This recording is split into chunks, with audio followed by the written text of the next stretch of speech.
Hürmetli vatandaşlık şiyanın devamı. Endilikli liksimiz.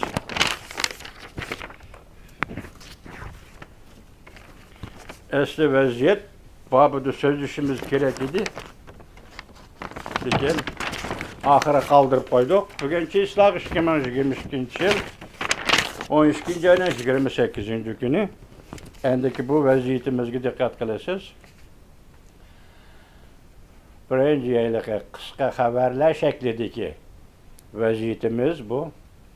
Beijing'de bir şehirde 150 bin kişi virüs bilen öldü. Her qaysı joylarda hazır 120 bin kişilik xolisona xizmat qilguvchilar xizmatga tashkillendi. Jungoda 700 milyon kişi virüs bilen joqomlanadi. Dikkat vatandaş. Jungoda 700 milyon kişi virüs bilen joqomlanadi. Axbarat noktaları. Li Muyang 7 saat ilgiri 12. ayının 28. günü YouTube 700 milyon adam joqomlanadi. Bir Beijing şəhərdə 20 gün içinde deyil. Bak 25 gün mü deyil. Bugünkü saat 28. 25 gün içinde bir Beijing şəhərdə 150 bin kişi virüs bilen öldü. Yani bir haber. Siyasi büro yığını, Merkezi Komitenin siyasi büro yığını közü kızardı. Yerli hakimiyetlerinin hemisi birden-bir hürmetlengüçü kişiye karış koptu. Demek bugün günde yerli hükümetler, ülke dercilik hükümetleri ve ayın dercilik hükümetleri Cumhuriyet Kompartiyası'nın hazır merkezge karşı orundan ders koptu, közü kızardı. Cumhuriyet'in közü kızardı. Siyasi büro yığını Türkiye'den çakırıldı. Bu yığında nime değildi? Sadık buluş, samimi buluş, rastçıl buluş. Bu rastçıl buluşla samimi buluşun özü oturgu koyuldu. Lekin samimi buluş bilen rastçıl buluşun nime ekanligini Cumhuriyet bilemdi ya. 70 yıl yalğançılık, aldamçılık, kazzaplık bilen başkurgan devlet endi ahırga kelgende çandı. Ahırga kelgende bunun rastçıl buluş, samimi buluş, sadık buluş talep kılındı vatandaş. Rum yerinin nazarı 12. ayının 28. günü YouTube. Yana bir haber. Kızıl ikinci evlat yine toplandı. Goroh, şayka, bangpay var. Cungunun teşkilat kurulmuş şundak buludu. Partiye içinde goroh buldu, partiye içinde partiye buludu. Partiye içinde bangpay buludu. Bu şundak var. Endi hazır nimdeydi? Kızıl ikinci evlat yine toplandı Beijing'de. Xi Jinping'e hücum başlandı. Feng Jin'nin balıçaksı başlamçı bulup Xi Jinping'e karıştırdı. Feng Jin degen Cumhuriyet Kompartiyası Beijing Partiya Mektebi'nin müdiri bolgan adam idi. Bir mezgil Beijing şehir başlığı bolgan adam idi. Şundaklı bir mezgil Cumhuriyet Kompartiya hükümeti Devlet Mahkemesi'ne muavin vezir bolgan adam idi. Şu adamın balıçaksı orundan ders durup hazır Xi Jinping'e karıştırışka başladı dedi. Ahırda taxtın çöş dedi. Eğer sen taxtın düşmeydiğen bolsan, Cungo'da 100 milyondan artık adam açlık bilen ölüdü dedi. Çünkü 80% işçi virüs bilen joqomlandı dedi. İşçi işlep çıkırdı, dehqon işlep çıkırdı.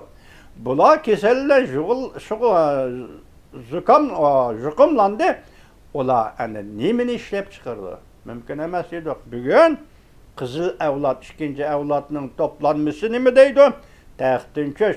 Eğer taxtın düşmeydiğen bolsa 100 milyondan artık adam açarçılıktan ölüdü Cungo'da.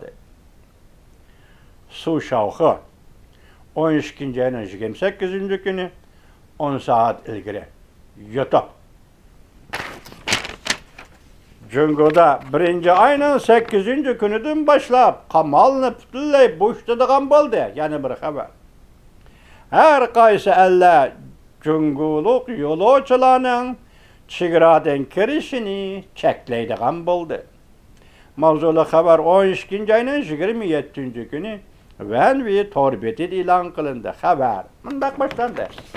Sıkça bir abzas vatandaş. Cungo'da jukum kamalı koyup verilgendiğin keyin 12. ayının 7. günü koyup verildi jukum kamalı. Jukumlanış ciddi köpeyişke başladı. Dairler 12. ayının 27. günü yani 20 günden keyin 2023 yıl 1. ayının 8. günüdün başlap çığırana kamal kılıçlı koyu ötüdüğün boldu. Devlet çığırası koyu ötüdüğün boldu. Aeroplanın bağ mı olturup ne bolsan bağ. Pasportun bağ mı ne bolsan bağ. Ahırına ana koyu ötüdüğün boldu. Ve ayrım hanada kütmeydiğin boldu kelgellerini. Şundaklı Cungo grejdallarının tertip bilen çığıradan çıkışıga ruhsat kılındı. Cungo grejdallarının ne bolsan bağ dep ruhsat kılındı. Ruhsat kılındı ve dairle Cungo grejdallarına pasport tarqıtıp berediğin boldu. Dairle Cungo grejdallarına pasport tarqıtıp berediğin boldu. Amerika Birleşme Agentliği mundaq görsetdi. Dihalla kalendari bayram yani çağan bayramı mezgilide bir neçe milyon Cungoluk çığıradan çıkıdı. Ne vardı? Dünya keng şunda qaysi devletlerge vardı? Bir neçe milyon adam çağan bayramıda Cungo'da çığıradan çıkıdı. Cungo qamalni boşatqandan keyin Yaponiya birinchi bo'lib chegaradan kirdigan Cungoluk yo'lovchilarga tadbir qo'llandi. Uning keyinla Amerika agishib chegaradan kirdigan Cungoluklarga tadbir qo'llanadigan bo'ldi. Bu bir g'aljirlik, vatandosh haqiqatan g'aljirlik. Hozir navbat 200 milliondan ortiq odam yo'qollamdi Cungoda. Muşu münasibetle hazır Cungo'dan kaçıp çıkıp geçişki tayarlıvatkan adam 100 milyondan artık. Demek Cungo hükümeti bugün bütün dünya uğruş ilan kıldı değmez. Bu hükümlanılan kesel virüs edep terakki kılıvatkan bir devlet özünün furalarını çöt elgi çıkınlıdan koyuvetti degenden manisi değil mi vatandaş? Öyle bakın ha. Destek ki Wuhan virüsün muşunda hükümlandı o bütün dünya. Bugün endi yana adamlarına Cungoluk grejdalarla koyuvetti degen gap. Yani bunun hazır tedbiri algan ikili devlet biri Yaponiya birinci olup ikincisi Amerika Qo'shma Shtatlari. Chegaradan kirdigan chiqadigan Cungoluklarni ching tutish. Kesel virusi. Hatta uning gen tekshirish, ya keselning genini tekshirish. Odamning emas, shu virus genini tekshirish. Çigarani qattiq qamal qilish hozir Yaponiya bilan Amerikada başladi. O'rta Osiyoning adamlarcha masalan hozir bu kesel balki Qozog'istonga chiqib bo'ldi. Balki Qirg'izistonga chiqib bo'ldi. Balki O'zbekistonga berib bo'ldi. Chunki hozir O'rta Osiyo Jungoga baqanayotdi, hisobda baqanib kiryapti, Jungoni baqanaga kiryapti. Bular chigarani taqamamda. En xatarligi O'rta Osiyo. Chunki Jungoga bevosita chigara. Mana hozir bayram, chag'an bayramida 1 milyondan ortiq, necha milliondak Jungoluk qo'liga pasport ilib dunyodagi har qaysi davlatlarga man. Bironda oldi bilan birinchi bo'lib Yaponiya, ikkinchi bo'lib Amerika bununla qarta tedbir aladigan bo'ldi. O'rta Osiyo davlatlari sizlar-chi